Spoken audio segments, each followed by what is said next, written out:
À l'occasion de la plus longue marche non violente organisée dans l'histoire de l'humanité par Ekta Parishad, le mouvement indien pour les sans-terre en Inde, et son leader Raja Gopal, souvent appelé le nouveau Gandhi, des producteurs français sont venus rencontrer des producteurs indiens en Inde.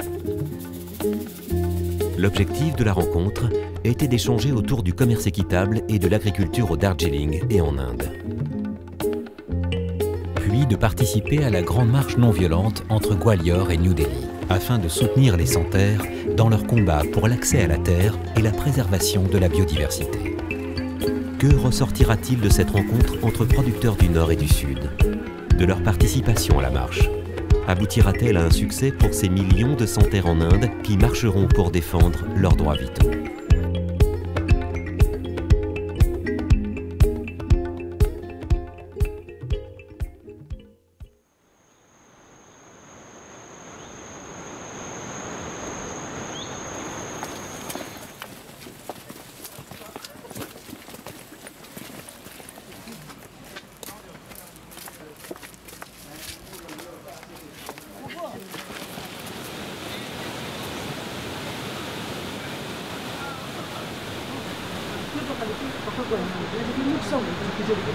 We came here with French farmers, so you can learn one from another. And we are also here to support organic and fair trade agricultural all over the world, and to say we have to defend in the north and in the south the farmers, so we can change the world by changing our approach to the life and to do organic and fair trade agricultural. This is why we wanted to go to the march with French farmers and Indian farmers.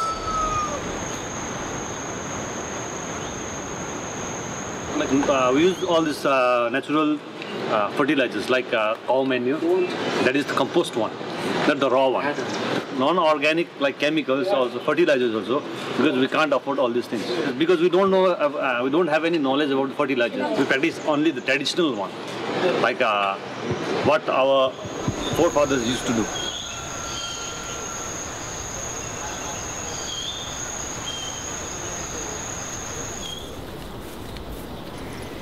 सुरुमा अब हामीले फेयर ट्रेडको माध्यमले हामीले बाटो पुल टौवा हो त्यस्तो बनाउने मौका पाइयो है। सेकेन्डमा हामीले आफ्नो गाउँको संस्थाभित्रको जुन जतिवटा हाम्रो ह्यामलेट छ त्यो गाउँको के छ कमी त्यसलाई लिएर काम गर्यो है। त्यसलाई लिएर काम गर्यो। त्यसमा हामीले आफ्नो गाउँको कसैले ग्राउन्ड मर्मत गर्यो, कसैले बाटोइ गर्यो, कसैले पानीको काम गर्यो, त्यस्तोहरू गर्यो। बादमा फेरि हाम्रो फेयर ट्रेड त्यसले के पर्यो अरु बिर्स्यौ म कतिवटा कुरा।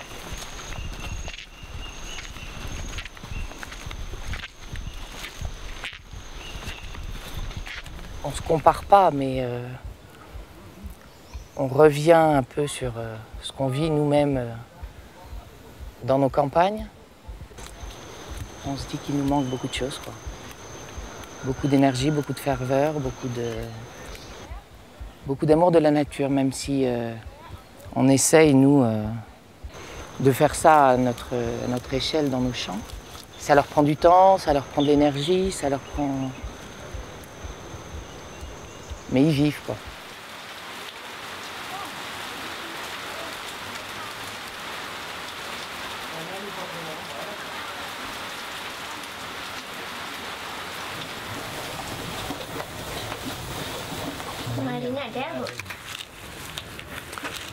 Adorables, ils sont là, ils nous accueillent chez eux, ils nous montrent, ils sont enthousiastes à nous montrer tout ce qu'ils font, à nous faire goûter ce qu'ils ont dans leur jardin.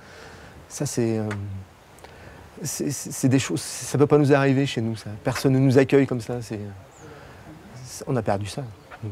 Là, ici, c'est dans ce calme, puis c'est serein, c'est serein.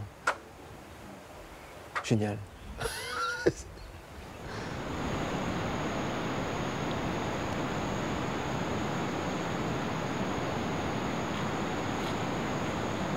Alors, la disparition de l'agriculture familiale dans les pays du Sud est un très grave problème. parce que spontanément, son intérêt, c'est quand même bien de valoriser au mieux son travail et celui de sa famille. Et pour faire ça, l'agriculteur essaye d'échelonner les temps de travaux, vous savez, tout au long de l'année. Et ce faisant, il est quasiment obligé de mettre en place des systèmes extrêmement diversifiés. Donc en général, avec de l'agriculture et avec de l'élevage, d'avoir des espèces végétales différentes. Et donc en général, c'est ça qui est très protecteur de l'environnement et qui permet de préserver les équilibres écologiques.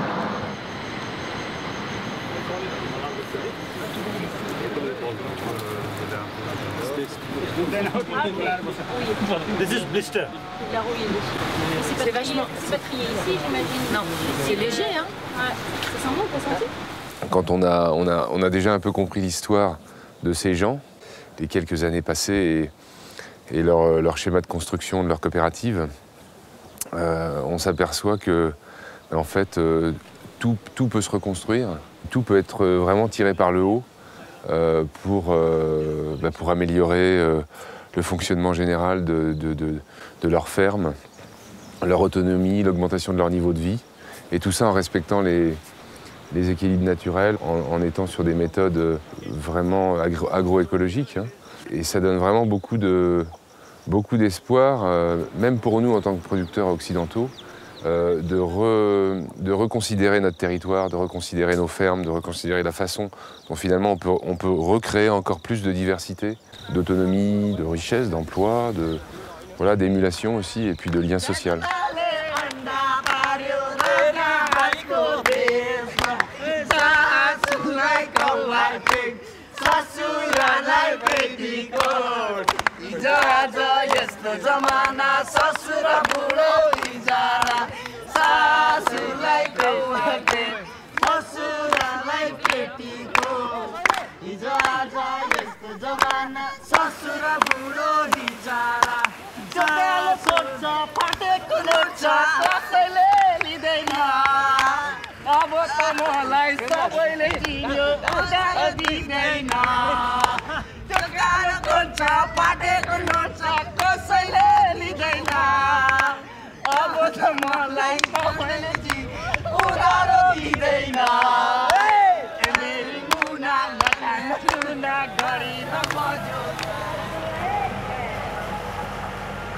Suite à cette rencontre inspirante avec les producteurs du Darjeeling, notre groupe est parti maintenant vers Gwalior, dans le Madhya Pradesh, où nous avons rejoint la grande marche non violente d'Ekta Parishad, le mouvement pour les sans-terre et son leader engagé, Raja Gopal.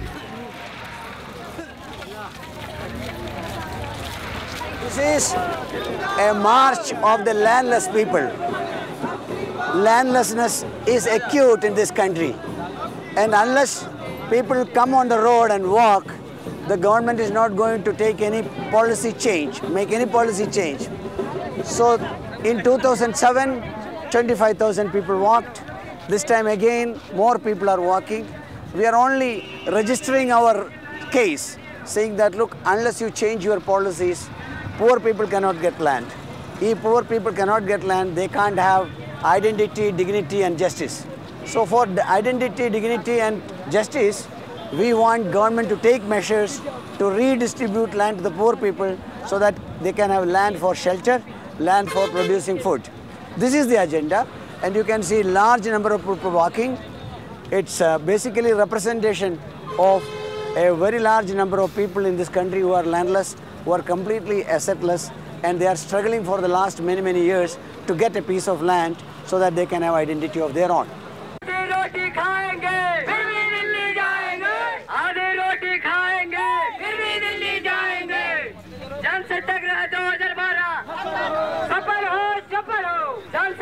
Je suis venu ici, ça me semblait important dans toute la démarche qu'on a au niveau de notre coopérative. D'abord de venir rencontrer des collègues coopérateurs et puis ensuite avec ces collègues coopérateurs indiens de pouvoir se rendre sur cette marche pour mettre en perspective les questions qu'on peut se poser sur la solidarité, sur la biodiversité, sur les ressources, sur la préservation de nos biens.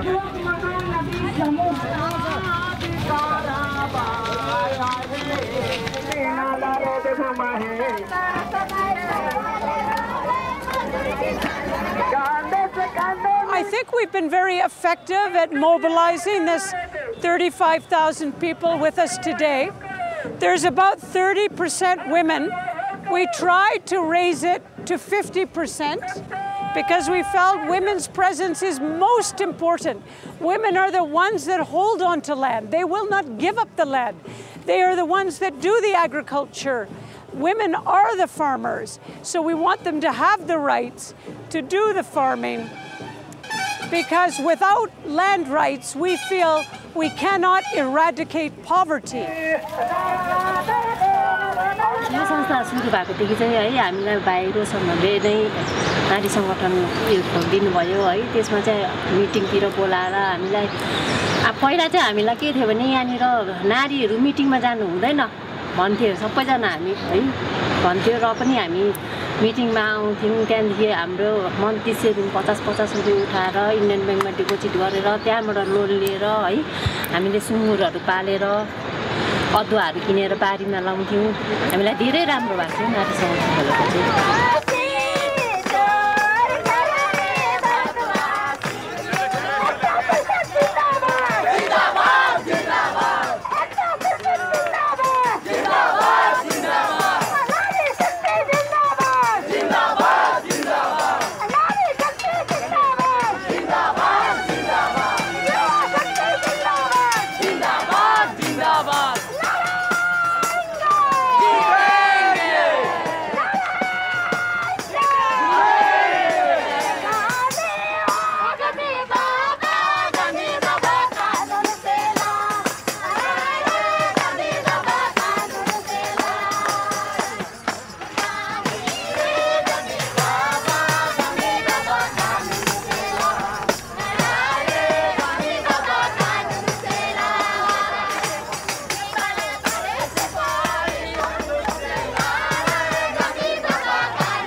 Avant de revenir prendre des nouvelles de la marche, nous avons mis le cap sur un village d'Adivasi. Les Adivasi sont les aborigènes de l'Inde et luttent pour rester sur leur terre et pouvoir y vivre. Le village que nous avons visité a pu récupérer une parcelle agricole ainsi qu'un tracteur avec l'aide d'Ekta Parishad. Mais nous avons été frappés du chemin qu'il reste à parcourir pour cultiver cette terre de manière appropriée. Les connaissances ancestrales semblent avoir été perdues au profit de l'agriculture intensive. Donc on est dans un village qui s'appelle Bajangpura, qui se trouve en la banlieue de Gwalior. Donc c'est un village où la population est Adivasi. Donc ce sont des populations tribales. Ce sont principalement les gens qui travaillent avec Ekta Parishad. Donc comme vous pouvez voir, c'est un village assez pauvre. Principalement population agricole, où les gens travaillent également dans des carrières de pierre qui se trouvent dans quelques kilomètres d'ici.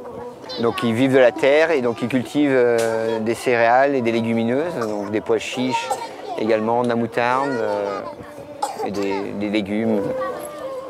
Ça suffit à leur autonomie alimentaire?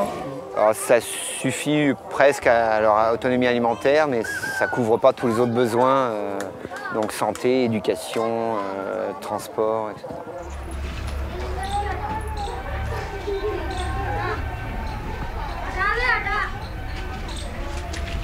Est-ce qu'ils cultivent en utilisant justement des différences de relief? C'est-à-dire que, par exemple, il y a un engin chez nous qui permet d'aller semer à cette profondeur-là. C'est un semoir, mais en fait, qui a un peu comme deux petits socs de charrue. Oui, permet d'aller chercher l'eau. Non. Traditionnellement, ils irriguent 2-3 fois dans l'hiver, une fois par mois à peu près. Et l'eau du puits, enfin de la pompe là-haut, c'est de l'eau qui est existante en dessous? Oui, il a dit 400 pieds, donc 130 mètres. 130 mètres. La mécanisation a fait son entrée avec l'arrivée d'un tracteur qui est loué à l'extérieur, ce qui leur permet quand même physiquement, je pense, d'avoir des travaux bien plus acceptables. Mais avec le tracteur, avec cette mécanisation-là, finalement est arrivé le défaut de la mécanisation aussi. C'est-à-dire que les parcelles s'agrandissent, le travail du sol est plus dur pour le sol. Et par exemple, la tendance, ça va être de gratter, et donc d'assécher aussi le sol. alors qu'ils travaillent du coup sur des cultures qui ont besoin d'eau, de soleil et d'eau. Alors le soleil, il n'y a pas de souci, est long, mais l'eau par contre, c'est évident que ça devient la difficulté majeure de cette culture. Alors pourquoi? Parce que l'eau, elle tombe une fois, et après ils n'ont pas la capacité aujourd'hui, financière, technique, d'aller la chercher cette eau ailleurs. Elle est dans le sous-sol, mais elle est trop basse en fait, pour être captée physiquement ou avec une force animale. Deuxième point important, là on voit poindre à l'horizon la dépendance aux semenciers locaux. C'est redoutable. C'est redoutable, c'est-à-dire que le schéma que l'on va retrouver dans un certain nombre de pays du Sud est en train de se reproduire à petite échelle, certes, mais ils sont en train de rentrer dans une agriculture de survie, peut-être, mais une agriculture quand même, malgré tout, qui utilise un certain nombre de moyens un peu modernes. Mais les moyens modernes passent aussi par l'utilisation de cultures hybrides, de semences hybrides, avec lesquelles ils vont perdre leur autonomie. Donc c'est un certain nombre de fragilités qui arrivent dans un système déjà extrêmement fragile. Donc c'est contradictoire tout ça, quoi. On a entendu parler tout à l'heure d'engrais chimiques, on a entendu parler d'herbicides, on a entendu parler d'un certain nombre de choses qui sont des éléments contre-productifs pour ce type d'agriculture vivrière. Il me semble qu'il y a la voie, elle est trompeuse parce qu'on leur présente des produits qui fonctionnent bien, des produits qui font pousser plus vite, des semences qui poussent plus vite, qui sont plus adaptées au territoire. Et en fait, ça, c'est du langage de semencier qui intègre, qui pratique du dumping. En fait, ils sont dans une logique d'accaparement de l'autonomie. Et ça, c'est redoutable. Mais bon, je crois que le premier pas qui a été franchi, c'est l'accès à la terre, l'accès au foncier. Ça, c'était un point pour lequel Ekta Parishad se bat, et c'est un acquis ou quelque chose qui est en voie d'acquisition et qui semble être le point de départ. Mais après, il faut effectivement trouver peut-être un accompagnement avec des associations locales ou même internationales, type ONG, qui leur offrent la possibilité de garder cette autonomie, de ne pas se rendre à nouveau dépendant d'un autre système, quoi.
There are 4 components for the success of any struggle. So the first component is called power of the people. What you see on the road is power of the people, right? They walk. The second component is called power of the young. There are 12,500 young people playing leadership role, cooking food, giving water, looking after the security, looking after the traffic. So there are 12,500 trained people taking responsibility for the entire action. The third component is called the power of solidarity, and that is what you have brought in. Without this solidarity, powerful solidarity of people across the globe, no movement is going to succeed. So when you come, you are bringing the message of solidarity. You are trying to tell us that you are not alone, we are with you. And when there is a struggle in Darjeeling, I should do the same thing, right? And the fourth component and most important component is called the power of non-violence. See, even if your action is very powerful, if you are not deeply convinced that non-violent way is the right way, then there can be problems. So between silence and violence, there is a path called active non-violence. Generally what is happening is passive non-violence. People sit at home and they're all non-violent, but no use. Injustice is going on all around the world and people don't act. They are passive non-violence. And what you see here is using non-violence as an active tool, not sitting at home and crying, oh, we are all poor, please help us. So they are saying that we are poor, but poverty is a strong instrument and we are going to fight you for our rights.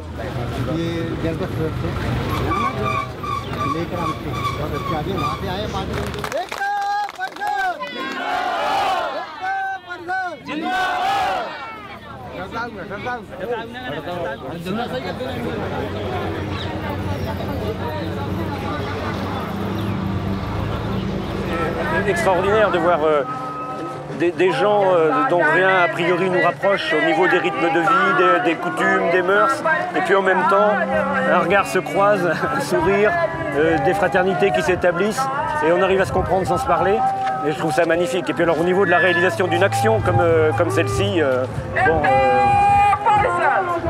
une foule immense, une discipline, et puis en même temps une sérénité qui se dégage de ça, je crois que ça ressource pour quelque temps.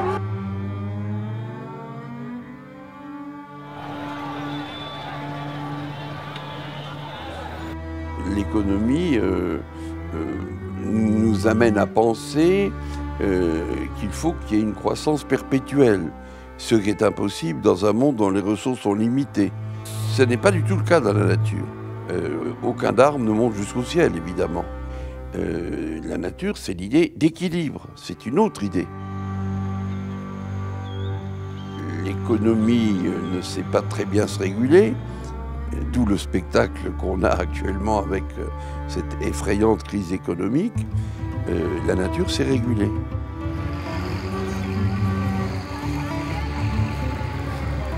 Redonner sa place au sourire et à la communication par les bonnes choses, et pas la communication ni par la force ni par la peur. Si chacun de nous, quotidiennement, fait preuve de compassion envers les autres, envers lui-même, on ira tous beaucoup mieux. Et si on va mieux, on sera plus sensibles les uns aux autres, on sera plus persuadés que nos actes peuvent changer le monde. Donc, ça serait mon message.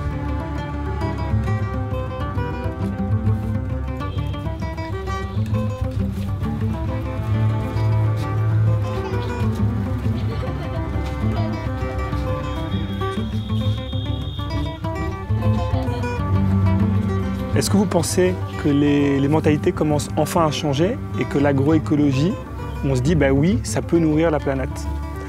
Oui, les mentalités changent parce que maintenant on est obligé de se rendre à l'évidence que notre modèle de société arrive à sa fin. Et que même dans les pays dits prospères, personne aujourd'hui n'est garanti du lendemain.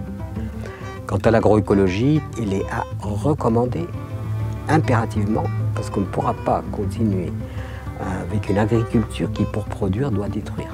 Et la nourriture elle-même est devenue maintenant toxique, qu'on le veuille ou non. Donc c'est plus qu'une alternative, c'est une nécessité absolue.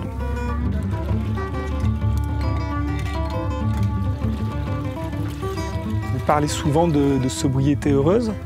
Est-ce que vous pouvez nous dire en quoi cette sobriété est aussi quasi un élan presque esthétique et poétique quelque part? Déjà, si je suis sobre, je ne prélève pas en excès. Déjà, je suis solidaire. Mais à la fois, c'est une posture de cœur et c'est une posture d'âme qui donne la légèreté. J'ai ce qu'il me faut. Voilà. Qu'est-ce qui permet de définir aujourd'hui ce qui est juste et est-ce qu'il n'y aura pas des valeurs sur lesquelles on pourrait, en définissant ça, se retrouver les uns et les autres, au-delà des différentes croyances? J'ai tendance à dire, il y a d'abord le subtil, il y a d'abord ce qui préexiste en tant que tel, dans lequel l'humanité va aussi comprendre et va se rattacher à ce subtil. Et parmi la plus grande puissance qui soit sur cette planète, c'est la puissance d'aimer.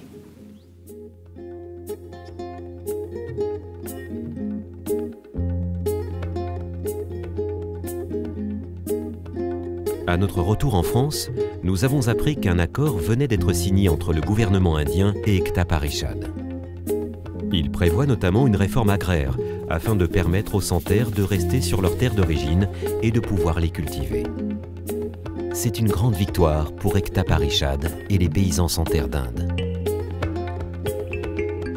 Ekta Parishad et Raja Gopal commencent maintenant leur deuxième combat, celui de vérifier et pousser l'application de cet accord sur le terrain.